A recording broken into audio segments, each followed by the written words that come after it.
The Italian economic miracle is the name often used by historians, economists and mass media to designate the prolonged period of sustained economic growth in Italy between the end of the Second World War and late 1960s, and in particular the years 1950 to 63. This phase of Italian history represented not only a cornerstone in the economic and social development of the country, that was transformed from a poor, mainly rural nation into a major industrial power, but also a period of momentous change in society and culture. As summed up by one historian, by the end of the 1970s, Social Security coverage had been made comprehensive and relatively generous. The material standard of living had vastly improved for the great majority of the population. History. After the end of World War II, Italy was in rubble and occupied by foreign armies, a condition that worsened the chronic development gap towards the more advanced European economies. However, the new geopolitical logic of the Cold War made possible that the former enemy Italy, a hinge country between Western Europe and the Mediterranean, and now a new, fragile democracy threatened by the proximity of the Iron Curtain and the presence of a strong Communist Party, was considered by the USA as an important ally for the free world, and therefore admitted to the generous aids provided by the Marshall Plan, receiving $1.5 billion from 1948 to 1952. The end of the plan, that could have stopped the recovery, coincided with the crucial point of the Korea War, whose demand for metal and other manufactured products was a further stimulus to the growth of every kind of industry in Italy. In addition, the creation in 1957 of the European Common Market, of which Italy was among the founder members,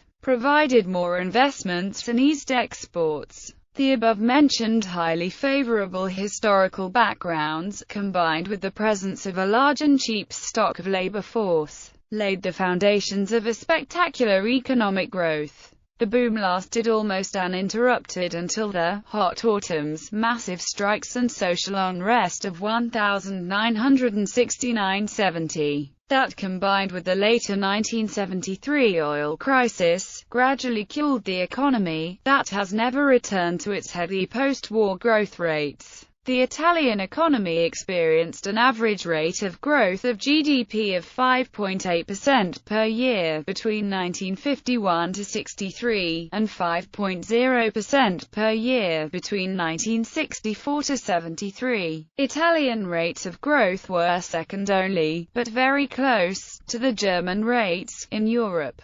And among the OEC countries only Japan had been doing better. In 1963, U.S. President John F. Kennedy personally praised Italy's extraordinary economic growth at an official dinner with Italian President Antonio Segni in Rome, stating that the growth of nation's economy, industry, and living standards in the post-war years has truly been phenomenal. A nation once literally in ruins, beset by heavy unemployment and inflation, has expanded its output and assets, stabilized its costs and currency, and created new jobs and new industries at a rate unmatched in the Western world. Society and culture. The impact of the economic miracle on Italian society was huge. Fast economic expansion induced massive inflows of migrants from rural southern Italy to the industrial cities of the north. Emigration was especially directed to the factories of the so-called industrial triangle, the region placed between the major manufacturing centers of Milan and Turin and the seaport of Genoa. Between 1955 and 1971, around 9 million people are estimated to have been involved in interregional migrations in Italy, uprooting entire communities and creating large metropolitan areas.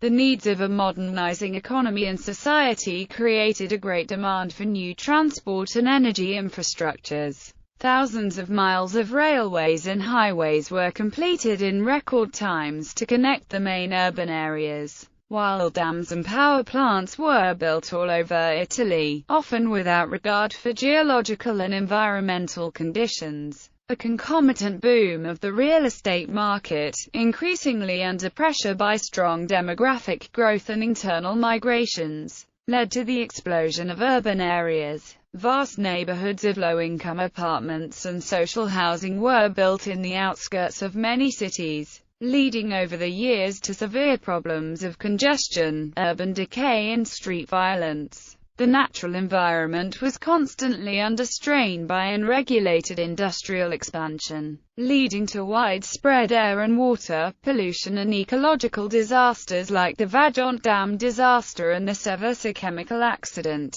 until a green consciousness developed starting from the 1980s. At the same time, the doubling of Italian GDP between 1950 and 1962 had a massive impact on society and culture. Italian society, largely rural and excluded from the benefits of modern economy during the first half of the century, was suddenly flooded with a huge variety of cheap consumer goods, such as automobiles, televisions and washing machines. From 1951 to 1971, average per capita income in real terms trebled, a trend accompanied by significant improvements in consumption patterns and living conditions. In 1955, for instance, only 3% of households owned refrigerators and 1% washing machines, while by 1975 the respective figures were 94% and 76%. In addition, 66% of all homes had come to possess cars. In 1954, the National Public Broadcasting RAI began a regular television service. The pervasive influence of mass media and consumerism on society has often been fiercely criticized by intellectuals like Pier Paolo Pasolini and Luciano Bianciardi, who denounced it as a sneaky form of homologation and cultural decay.